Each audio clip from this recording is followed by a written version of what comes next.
बिस्मिल्लाहिर्रहमानिर्रहीम। अस्सलामु अलैकुम नाज़रीन, आप देख रहे हैं प्रोग्राम कड़वी बात और मैं हूं ज़ुल्फ़िकार मीर। नाज़रीन, गुज़श्ता रोज़ district police officer Chakwal captain retired Wahid Mahmood ने थाना सिटी चकवाल में एक प्रेस कॉन्फ्रेंस से खिताब किया। प्रेस कॉन्फ्रेंस का मकसद तो कुछ जो चोर हैं, मोटरसाइकिल चोर, वो जो पकड़े गए उस हवाले से तफसीलात से आगाह करना था। जो रिकवरी हुई वो मीडिया के सामने रखनी थी और इसके साथ साथ ख़ास तौर पर इस वक्त जो पतंगबाज़ों के ख़िलाफ़ एक ख़ुसूसी मुहिम पंजाब में चल रही है, उस हवाले से मीडिया के ज़रिए वालिदैन को एक अहम पैगाम भी देना था। इस मौके पर ड्रोन भी उड़ाया गया और बताया गया कि अब मॉनिटरिंग सिर्फ ऐसे नहीं होगी कि मुख्तलिफ जो एहलकार हैं वो गली कूचों में घूमेंगे, बल्कि ड्रोन के ज़रिए भी मॉनिटर किया जाएगा। बड़ी अच्छी बात है। पतंगबाज़ों के ख़िलाफ़ ये जो खूनी खेल है, इसमें पुलिस को ज़रूर ऐसे इक़दाम उठाने चाहिए जिससे ये सिलसिला रुके। लेकिन इस वक्त मुल्क को जो चैलेंजेस दरपेश है वो इस पतंग से भी बहुत ज़्यादा आगे के हैं। वो इस वक्त के मामलात और जिस तरह के मुल्क में दहशतगर्दी की जो लहर है वो जारी है, उस तनाज़र में पुलिस का किरदार बहुत ही अहमियत का हामिल है। तो हम सिर्फ यही गुजारिश करेंगे कि पुलिस से अपने जो मामलात हैं उसको भी देखे, लेकिन साथ साथ ये जो दहशतगर्दी की लहर है इस पर भी खुसूसी नज़र रखे। पतंगबाज लोगों को भी पकड़ा जाए, लेकिन बिलखुसूस में चकवाल के हवाले से ये ज़रूर गुजारिश करना चाहूँगा कि अल्हम्दुलिल्लाह चकवाल इस हवाले से महफूज है। काफ़ी अरसे से यहाँ ये सिलसिला जारी है, लेकिन आज तक कोई ऐसा नाखुशगवार वाक़या पेश नहीं आया। लेकिन इसका मतलब हरगिज़ ये नहीं है कि आप एहतियात का दामन वो हाथ से जाने देंगे। ज़रूर पुलिस अपनी कार्रवाइयाँ जारी रखे, लेकिन जिस तरह मैं गुजारिश कर रहा हूँ कि दहशतगर्दी की हालिया लहर ने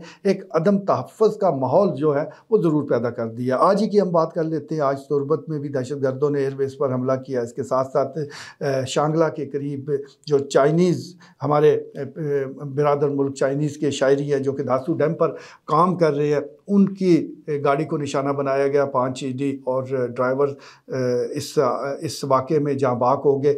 इसी तरह दीगर और इलाकों से भी रोज़मर्रा की बुनियाद पर ये ख़बरें आती रहती हैं। और इस सिलसिले में क्योंकि चकवाल भी हसास इलाका है, यहाँ पर गैर मुल्कियों की बड़ी तादाद मौजूद है और ये वो गैर मुल्की बड़ा ख़तरा होते हैं जो गैर कानूनी तौर पर यहाँ क़याम पजीर है, जिनका डेटा पुलिस के पास मौजूद है, जिनकी मालूमात पुलिस के पास मौजूद है। वो तो चलें कानूनन रह रहे हैं, लेकिन जिन लोगों का कोई अता पता नहीं है, कोई उनके बारे में मालूमात नहीं है, वो ही सबसे बड़ा ख़तरा होते हैं। तो इस सिलसिले में नेशनल एक्शन प्लान मौजूद है।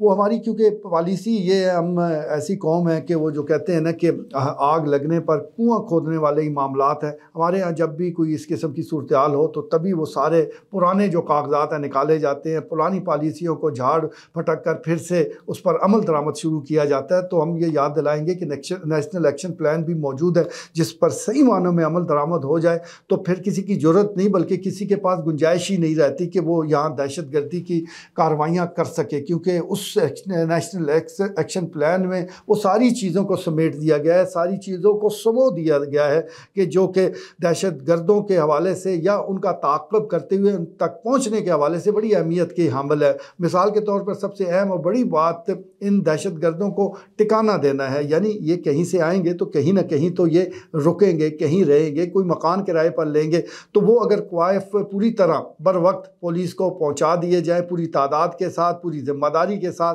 तो ये इम्कानात बहुत कम हो जाते हैं। इसी तरह जो मुखबरी का लोकल सिस्टम है उसको फ़ाल रखा जाए, सारी मालूमात को इकट्ठा किया जाए, तो इस बात का इम्कानात वो कम हो जाते हैं। दूसरी सबसे अहम बात यह है कि गैर कानूनी तौर पर कोई भी शहरी किसी भी मुल्क का हो, चाहे वो अफ़गानिस्तान का है या किसी और मुल्क का है, उसे हरगिज़ ये इजाज़त नहीं होनी चाहिए कि वो यहाँ मौजूद हो, खुलेआम वो घूमता फिरता रहे, फिर आप उस पर कैसे एतबार कर सकते हैं। तो इस सिलसिले में भी सख्त इक़दाम की ज़रूरत है। ये जो ड्रोन उड़ाए जा रहे हैं बड़ी अच्छी बात है, आप पतंग उड़ाने वालों को भी पकड़ें, लेकिन साथ साथ वो भी देखें कि कौन से लोग हैं जो हमारी शहरियों के जान व माल के लिए, न सिर्फ हमारी बल्कि हमारे जो बिरादर मुल्क है उन लोगों के लिए भी ख़तरा बनते जा रहे हैं, हमारे तलक़ात के लिए ख़तरा बनते जा रहे हैं। उनको हर सूरत पकड़ना चाहिए। जहाँ तक हसास इदारों का ताल्लुक़ है तो वो तो अपना काम जारी रखे हुए हैं, वो तो कोशिश कर रहे हैं कि ज़्यादा से ज़्यादा वो कोशिश की जाए ऐसे लोगों को पकड़ने की। और इस सिलसिले में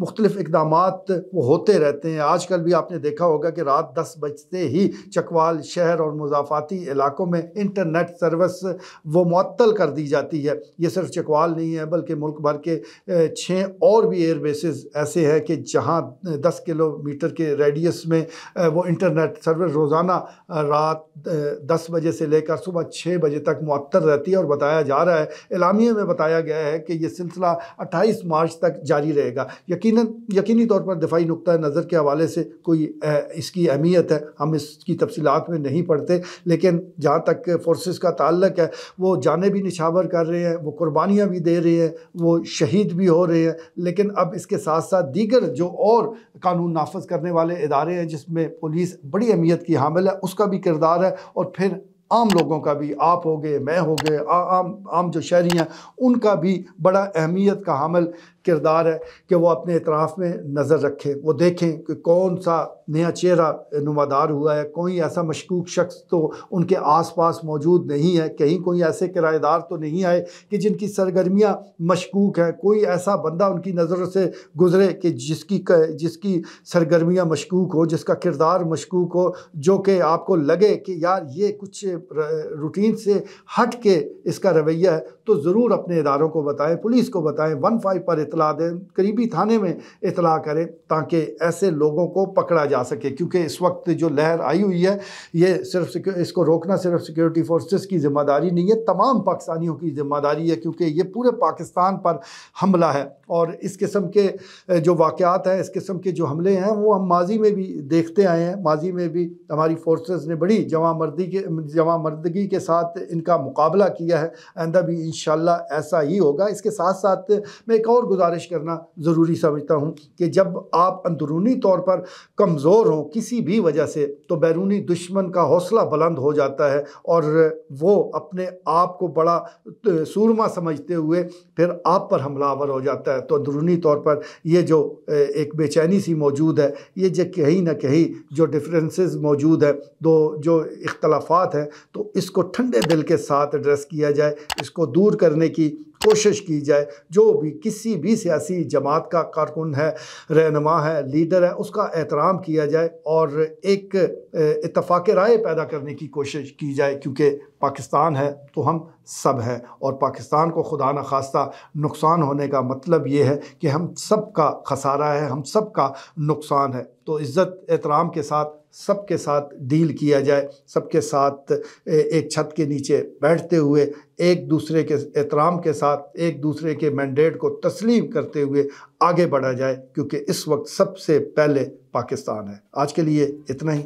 इजाज़त दीजिए, अल्लाह ने के बाद।